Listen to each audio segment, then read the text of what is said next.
This is ARLO Pro 3 camera bundle, and today I'll show, or rather provide you with a review of the camera interface inside the ARLO Secure app.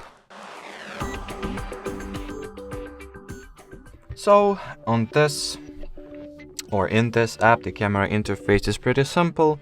This button allows you to mute or unmute the sound from the camera mic, so let's enable it and hear what it has to say.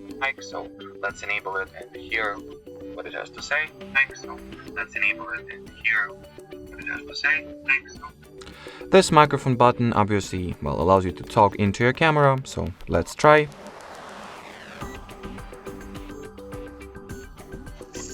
Hello.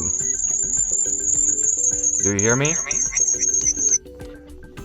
Yep, so this icon or this button allows you to enable the flashlight or disable it respectively. Here you can see the events that happened on this camera, or that the events that this camera captured, and they are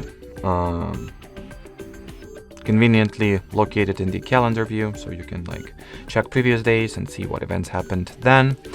From here you can also open the camera settings, as you can see. And well, that's about it. So I guess thanks for watching, thanks for your attention, and bye bye.